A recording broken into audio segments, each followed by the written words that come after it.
RJD के बड़े नेता श्याम रजक ने पार्टी और अपने प्राथमिक सदस्यता से इस्तीफा दे दिया है। श्याम रजक ने अपने इस्तीफे में व्यक्तिगत और राजनीतिक दोनों कारणों का हवाला दिया है। उन्होंने कहा है कि वे आरजेडी की प्राथमिक सदस्यता से भी इस्तीफा दे रहे हैं। श्याम रजक ने अपने इस्तीफे में पार्टी छोड़ने के अपने कारणों के बारे में विस्तार से बताया है।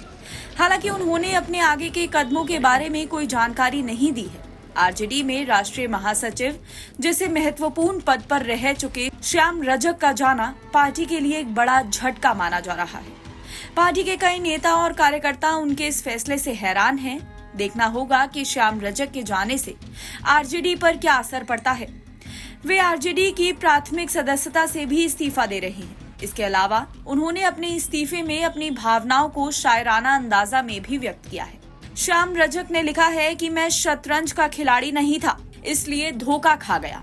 आप मोहरे चलते रहे, मैं रिश्तेदारी निभाता रहा। श्याम रजक की शायरी ने राजनीतिक सवाल खड़े किए हैं। अब बताते चले कि लंबे समय से श्याम रजक आरजेडी के साथ बने हुए हैं, लेकिन पार्टी के भीतर एक गुमनाम नेता की तरह पिछड़े और वंचित समाज की राजनीति करने वाले नेता श्याम रजक ने आरजेडी के भीतर चलने वाली राजनीति की तरफ भी इशारा किया है। उन्होंने शायराना अंदाज में ये बात जता दी है कि वे लालू प्रसाद यादव के राजनीतिक फैसलों की वजह से अलग हो रहे हैं। माना जा रहा है कि लालू प्रसाद यादव ने श्याम रजक को केवल मोहरे की तरह प्रयोग किया है। वहीं श्याम रजक का कहना है कि वे लालू प्रसाद यादव की पार्टी में रिश्तेदारी निभा रहे हैं। तो वहीं इस्तीफा देने के बाद श्याम रजक ने क्या कहा है, सुनिए। एनबीटी ऑनलाइन की रिपोर्ट। ये अब खिलाफ था कि पक्ष था, ये तो वो जाने। राष्ट्रीय जनता दल में मैं था तो राष्ट्रीय जनता दल के लोग ही तो मोहरा खेल रहे थे, इसीलिए मैंने लिखा है कि वो मोहरा खेल रहे थे, मैं रिश्ते निभा रहा था। मैं मोहरा को रिश्ता समझ रहा था, वो मोहरा को मोहरा समझ रहे थे। श्याम रजक को राष्ट्रीय जनता दल समझ नहीं पाया क्या? अब ये तो उनसे पूछिएगा। मैं आंदोलन जेपी से शुरू किया और राजनीति चंद्रशेखर जी से शुरू किया, इसलिए स्वाभिमान और सम्मान और विजन, काम का विजन के अलावा मैं कुछ नहीं जानता हूँ। आपको क्या हाशिए पर रख दिया गया था क्या राष्ट्रीय जनता दल में हो गया? अब ये तो वो जाने। आप लोग ज्यादा पत्रकार हैं, आप लोग ज्यादा आकलन करते हैं।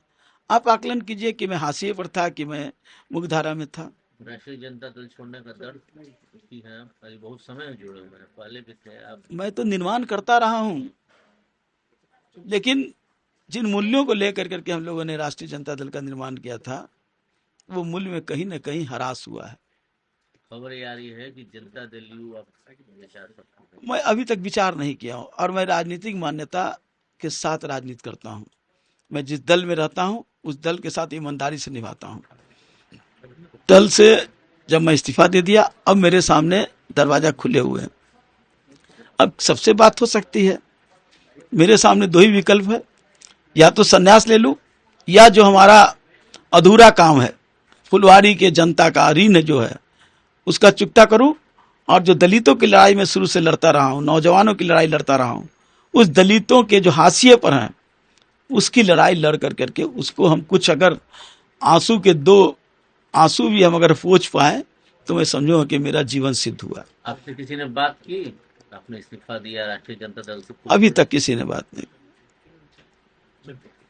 अब बात क्यों करेंगे? बात क्यों करेंगे? मैंने उनसे रिश्ता तोड़ा है, क्यों?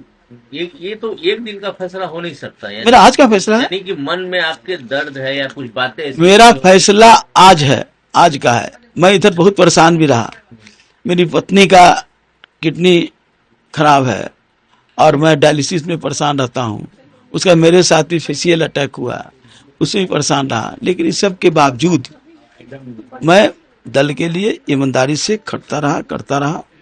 अलग है कि जितना समय देना चाहिए उतना नहीं दे पाता था।